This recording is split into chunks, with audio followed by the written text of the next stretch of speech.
You are watching Brentsyke. Hello guys, firstly I want to apologize for the lack of uploads. I had studies, so that explains why I wasn't uploading. Anyways, this video is the first from the series analysis. In this series, I will analyze games like Call of Duty Mobile, PUBG Mobile, etc. CoD has a new season, which according to me is the best season since season reset of 2021. Guns which were meta earlier are nerfed to the ground. So, let's go over some changes made this season.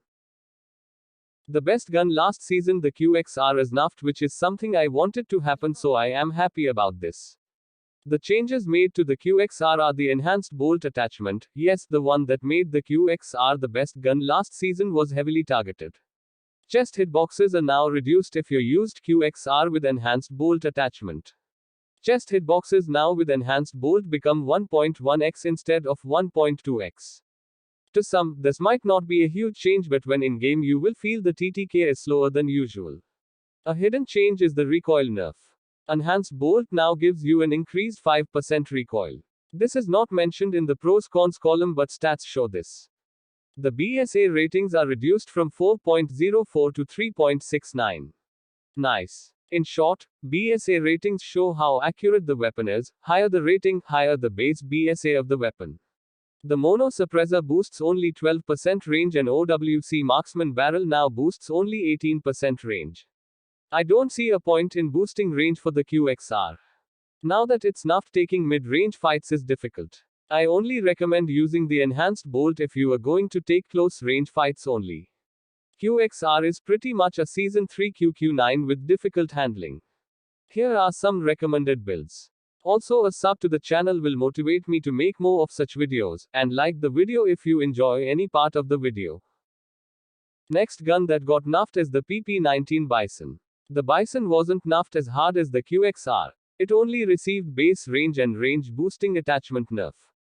Here are the changed range stats thanks to Signex. The TTS will probably pronounce it incorrectly.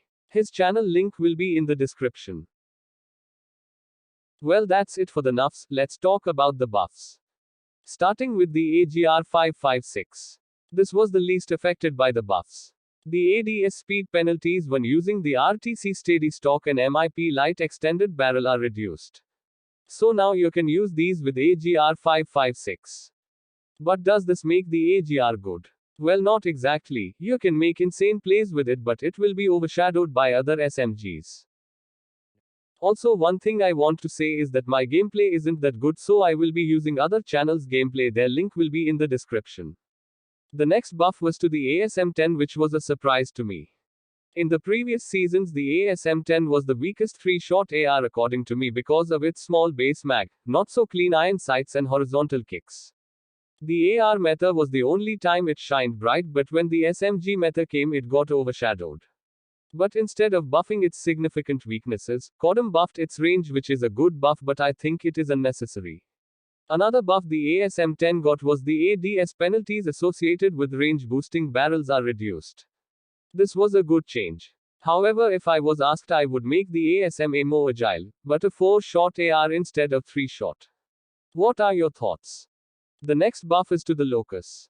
This one was the most noticeable change. The OWC skeleton stock got a ADS speed buff. The max Locus build is now 21 frames ADS instead of the previous 23 frames. However, I still prefer the DLQ over the Locus. The BK57 got a buff to the elite foregrip. The ADS penalty is removed. However, I would still recommend the light muzzle brake for the BK57.